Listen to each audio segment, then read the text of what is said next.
Hey everybody, welcome back for another gunpla review. In this episode, we're going to cover the Gundam deathscythe, the Master Grade version at least, from the anime Gundam Wing Endless Waltz. Well, technically this incarnation never actually showed up in Endless Waltz, but because this is just the original version of the Gundam deathscythe, not the deathscythe Hell that showed up in the movie, but I'll get into more of that later. I picked up this bad boy a while ago on Amazon. I'm eventually going to get the Master Grade deathscythe Hell version.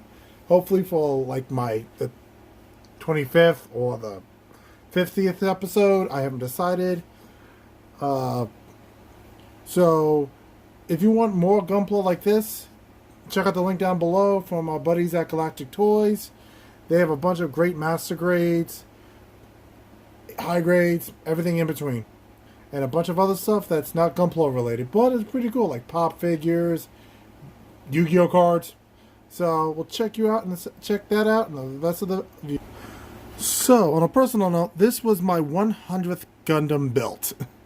So yeah, this was a reward to myself and a challenge when I really got into gunpla during the pandemic. And by the time I reached 100, I decided I'll go with this dude.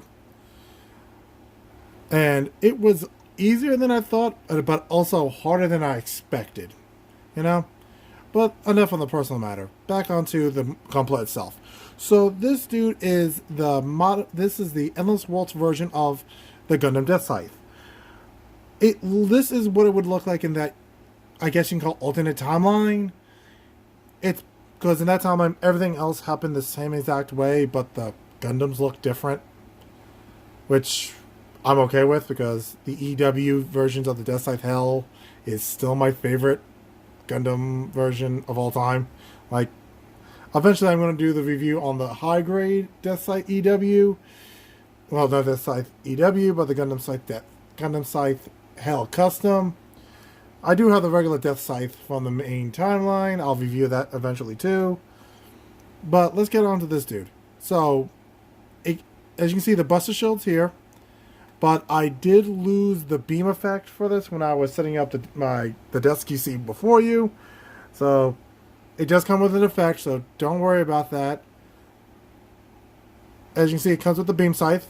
And unlike the EWHG version for the Deathscythe Hell Custom, the beam is actually color accurate.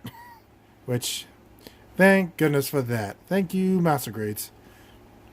The problem with this dude is the plastic is kind of brittle. So when you're putting it together, be very careful, because if you're not, this thing will snap. Like that. That bad. So be careful when you're putting this guy together. So, aside from that, it comes with two sets of stickers, regular stickers and the sticker style decals.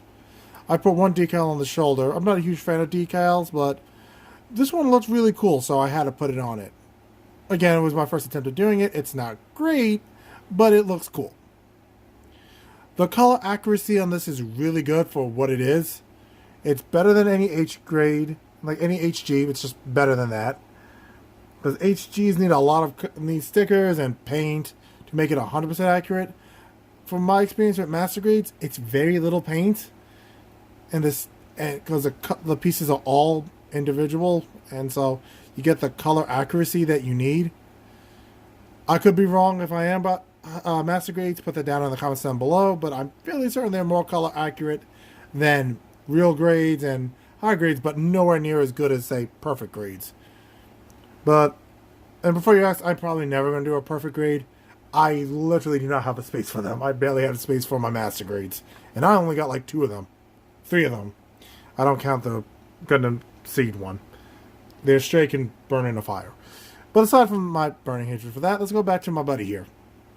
The articulation on this is good, but the problem is, unless you get it to stand perfectly still or get the angle just right, it will fall forward or backwards.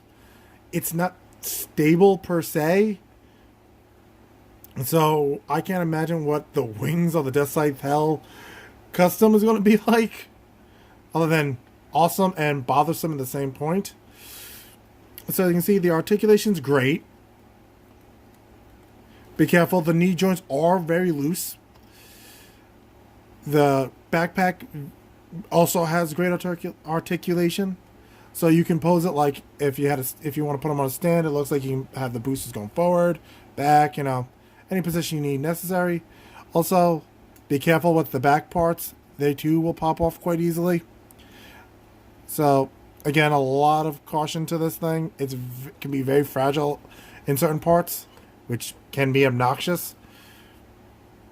But overall, if you want to take a challenge but not be destroyed by the challenge, this is a great master grade to start off on. But to be fair, all master grades are the same. By that I mean, if you want something to start off tough but fair, get a master grade. If you want something easier, get a high grade. But since they don't have a high grade version of this, stick to this guy. So I haven't decided what the next episode is going to be about. Maybe I may start the Core Gundam series.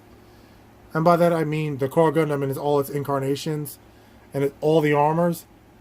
So we'll find out in a couple of days. And remember to like, comment, and subscribe. And I'll catch you guys in the next video.